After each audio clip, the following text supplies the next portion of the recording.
ہاں جی، تو اب ہم نے کیا کرنا ہے کہ حمزہ کو نون ساکن کے بجائے آگے لام جو شد والا ہے، لام مشدد ہے، اس کے ساتھ ملائیں گے، ٹھیک ہے؟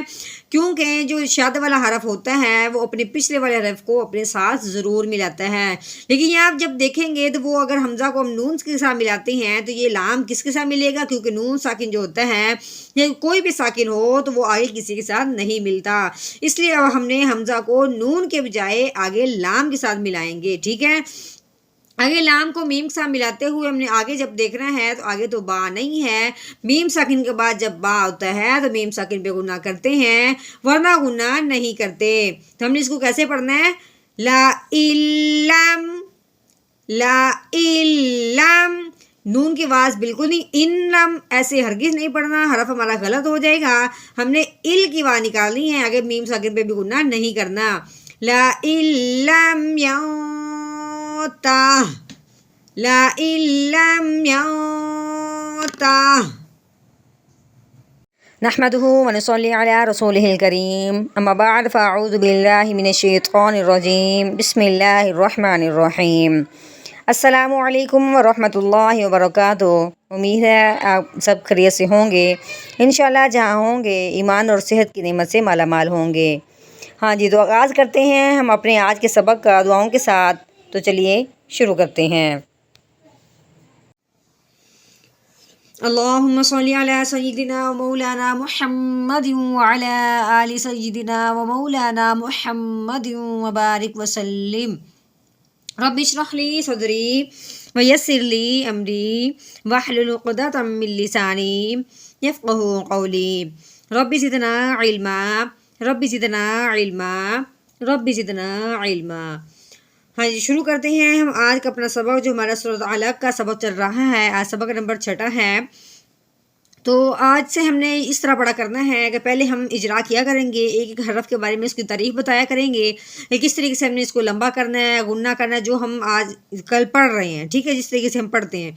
پھر اس کے بعد آخر پہ ہم مکمل 100 دفعہ سبق اور روانگی کے ساتھ بھی پڑھا کریں گے تاکہ ہمیں معلوم ہو جائے کہ ہم نے پوری آیت کو کس طریقے سے ادا کرنا ہے، ٹھیک ہے؟ تو چلیے شروع کرتے ہیں۔ اعوذ باللہ من الشیطان الرجیم۔ سورۃ العلق مکیہ۔ بسم اللہ الرحمن الرحیم۔ کاف کو ہم نے لام کے ساتھ ملانا ہے کیونکہ لام کے اوپر شد آ گئی ہے، ٹھیک ہے؟ جس حرف پہ شد آ جائے اس کے بارے میں آپ لوگوں نے یہ بات ذہن میں رکھنی ہے کہ پچھلے والا حرف اس کے ساتھ ملے گا اور اس کے بعد لام جو ہے وہ جس کے اوپر شد ہوگی اس کو دوبارہ پڑھا جائے گا، ٹھیک ہے؟ اور ایک یہ بات ہے کہ جس حرف کے اوپر شد آ جاتی ہے اس کو 2 دفعہ پڑھا جاتا ہے۔ تیسری یہ بات ہے کہ جس پہ شد آ جاتی ہے اس کو دبا کے پڑھتے ہیں، جماؤ اور ٹھہراؤ کے ساتھ پڑھتے ہیں، ٹھیک ہے؟ تیزی نہیں کرنی بالکل بھی۔ کاف لام زبر کل، ٹھیک ہے؟ اب لام کو آگے ہم نے الف کے ساتھ ملانا ہے، ٹھیک ہے؟ الف کو کوئی زبر، کوئی زیر، کوئی پیش نہیں ہے، اس لیے یہ الف ہے، یہ لام ہے، تو اب ہم نے اس کو الف کے ساتھ ملانا ہے۔ تو الف سے پہلے اگر زبر آ جائے تو اسے 1 الف کے برابر لمبا کرتے ہیں۔ لام الف زبر لا، کلا، لام زبر لا۔ آگے دیکھیں کہ حمزہ کو ہم نے کس کے ساتھ ملانا ہے کہ یہاں تو جزم بھی ہے، یہاں پہ شد بھی ہے، لیکن ہم نے کیا کرنا ہے کہ جزم والے حرف کے ساتھ نہیں ملائیں گے، کیونکہ اگر جزم والے حرف کے ساتھ ملاتے ہیں تو یہ آگے کسی کے ساتھ ملے گا نہیں، کیونکہ جزم والا جو ہوتا ہے وہ خود مل جاتا ہے پچھلے والے کے ساتھ لیکن آگے کسی کے ساتھ نہیں ملتا۔ جب ہم نے دیکھنا ہے کہ جو اگلے حرف شد ہے تو ہم نے شد والے حرف کے ساتھ ملا دینا ہے، جزم والے حرف کے ساتھ نہیں ملانا۔ حمزہ لام زیر ال، لا ال، ٹھیک ہے؟ لام کو بڑی شد تھی اس لیے ہم نے اس کو پیچھے کے ساتھ ملایا بھی ہے۔ اب یہ لام آگے پھر ملے گا، کیسے؟ لام میم زبر لم، لا علم،